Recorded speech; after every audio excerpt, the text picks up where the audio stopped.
Good morning. How is it being for you guys? I did intend to make videos this morning.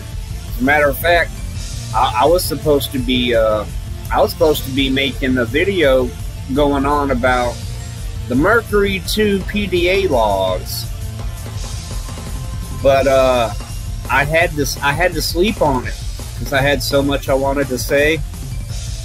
So I anticipated, man, the first thing I do when I wake up, I'm gonna go ahead and clean out the back porch, get everything cleaned up. Dumpster day, got recycling coming, got the whole day off. I'm about to hop on the computer and I'm gonna tell people how I feel about them story logs. But you know what? I had to stop and make a little video about this. Now I'm gonna scroll up. This is the topic. Pause and give that a read. Pause and give that dude and that dude's response a read. And now we're going to check out AuldWolf's response. I couldn't disagree more with Warwick 1. And that's not surprising because I've covered a couple of this guy's posts. But if you check out the forum, this guy has appeared recently. He's very consistent. He speaks entirely in defense on all aspects of Below Zero. So it's understandable that he would disagree with anyone that has something to say about his precious game. So let's continue. I felt that the sense of wonder was far greater in this game just because it had a stronger sense of self. For one, what does that even mean? And you want to say a stronger sense of self? You mean like a sense of identity? Below Zero has a very poor sense of self. It has no identity. Below Zero doesn't know what kind of game it wants to be. Does Below Zero want to be Subnautica? Well, it fails. Does Below Zero want to be a smart, intelligent, thought-provoking story? Well, it fails at that. Does Below Zero want to be a corporate and clever take on witty political, socio-political power structures? Well, it fails in that. So I'm not sure what kind of identity Below Zero has, but it was just more of an identity. It was more, yeah, it sure was more of an identity, more like split personalities. Which means that when you encounter something like the vent gardens, yes, the impact just hits all the harder. It's really difficult for me to tell if this guy is being sincere, or if he's being disingenuous, or if he is being sincere and he's just entirely complicit in his own bias. But if you remember that 4-video series where I took apart this guy's racist, hate speech-filled rant, if you have an idea for the kind of politics that this guy has and what this person thinks about white people, aka racist, bigot, somebody holding racist beliefs, finding themselves superior to another race, putting down another person because they belong to a race which you judge to be detriment.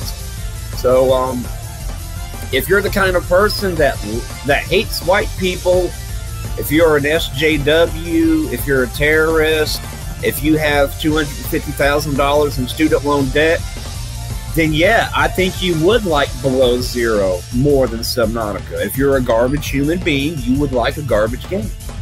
Subnautica had a lot of stuff, but it felt fragmented, kind of like Below Zero. It's hard to articulate. Please try harder. You would have to play both to understand. I did play both. I do understand, and I can articulate it better than you. Alrighty? It's as though a lot of things were there just for the sake of being there. You mean just like in Subnautica? How so many things are just there for the sake of being there? Like, hey, here's this gigantic alien castle in the Crystal Caverns, and it looks so fucking interesting, but there's absolutely nothing in here but one tiny little door frame sized area to scan for one item. That looks like a whole lot of effort wasted for one scannable thing with no lore involved. And it diluted the overall experience for me. It was, in some ways, too open all the time. I think what I'm noticing the most is framing, perhaps. Well, if you have attention deficit disorder, if you're a new type of gamer that wants your hand held in a challenge in a video game, adversity is seen as bad game design, yeah, you might like Below Zero more if you're a fucking stupid, dumbass moron that is allergic to thinking for yourself and solving your own problems. If you're an idiot that just wants to beat a game and not feel accomplished or satisfied or challenged, play Below Zero. I agree. There's an artistic knack for this where you enter into an area for the first time and there's just something about it that speaks to you. I would say, in my opinion, they concentrated more on this than Below Zero. Yeah, the areas in this game do speak to me. They speak to me about, hey, look how fucking awful this is. They cut a lot, but it was the right choice to make because it's overall a tighter experience where they could focus on each inclusion. I wish that was the outcome, but it's not. Aside from the Twisty Bridges biome, everything else, every other biome, all the characters, all the stories, you want to focus on the story, but the story is much worse. I don't get it. That's what makes the Vent Garden stand out. And I will say this, I can't stand Below Zero, but I do love the Vent Gardens. Vent Gardens are fucking awesome. I built a city inside the Vent Gardens. So don't get me wrong, I hate Below Zero, but I'm a Vent Garden supporter. I support the fuck out of that. So yeah, the Vent Gardens do stand out. But there's a lot of things in Subnautica that also stand out. It isn't just another big thing in a big open area, because Below Zero doesn't have big things in big open areas. It's a big thing in an area that's designed to frame it and really draw attention to it. Except everything in Subnautica is all about drawing your attention to it. The things that he's using to praise and applaud Below Zero apply to Subnautica even more, but he doesn't realize the comparison he's making. Like exploring a really good fantasy painting that draws and guides the eye. There's a composition to it, to how you experience it. That, for me, just isn't so present in Subnautica the first. You want to talk about composition and pleasant experiences and a good fantasy painting that makes sense? If we want to compare the story to a painting, Below Zero is a bunch of coyotes shitting all over a piece of parchment and calling it art. It's not very coherent.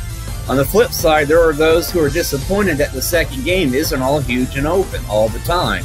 Yeah, like the majority of the human race that's played Subnautica feels that way. That's fair.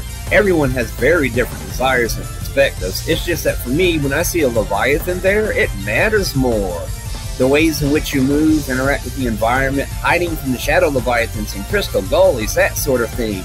It isn't a world that would fit a Cyclops, which is why we've got the sea truck now. Yet in this smaller scale, there is contrastingly greater beauty. I mean, think about it.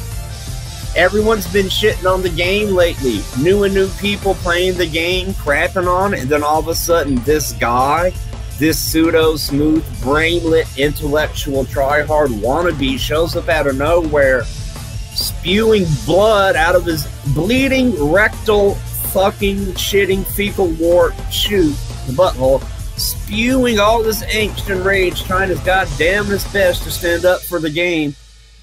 And if you look at this guy's posts, the community is thrashing him. It's like, man, dude, shut the fuck up. What are you talking about? Sexy white voices seducing people in this game. Shut the fuck up. Get on with your fucking bullshit.